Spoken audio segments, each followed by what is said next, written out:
I'd be honored to. Hello, my name is Felice. I'm associated with Leadership Journey DSU and the Providence Alliance for School Safety. Uh, I I don't think I need to really speak on the statistical impact and the statistical evidence that shows that SROs have never really been about protecting youth. I feel like my colleagues have done an amazing job of doing that so far. I do want to stay on that note of the message we're sending to youth with SROs. The the grim fact of it is that we cannot really prepare for tragedies that take place in schools, no matter how many safety precautions we put in, uh, no matter how much we try to invest on the administrative ed to do that, uh, tragedies will happen. What we do know is that SROs have never really helped in that situation. So why are SROs there? What I can tell you from not only personal experience, but from experience of my colleagues and my friends, is that the message that's sent is that the criminals are already inside of the building, that the youth who patrol the halls are the real enemy, and that the police are there to administer justice.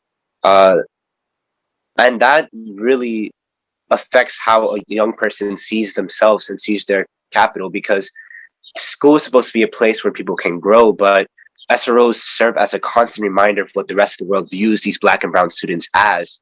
Uh, and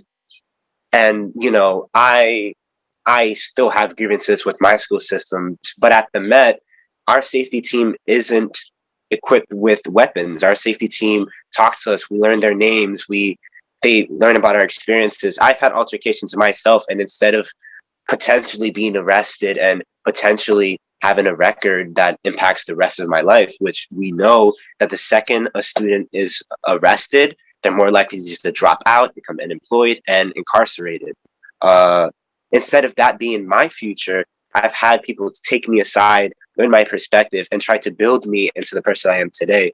Uh, and that's what's needed in schools. We can't allow students to grow and also remind them of who everyone expects them to be, and the fact that we have to continue having these conversations after we continue to see footage of police officers brutalizing students, and after we continue to hear about deaths of young people who just needed support. I think it is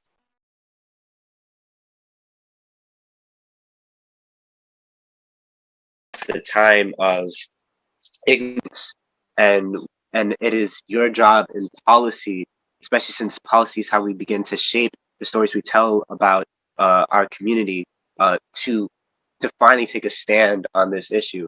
Because again, at the end of the day, police officers are not there to serve our community. I mean, I remember 2019. I remember that a young man was slain right in front of PCTA, and students were there before the SROs on duty were there. And so again, SROs are not about protecting young people. It's about protecting these these systems of oppression and adherence, and making sure that students do not see themselves as valuable. And I think we need to put in counselors. I think, and data shows that when we put in counselors and we put in restorative justice specialists, that students begin to see themselves as something more.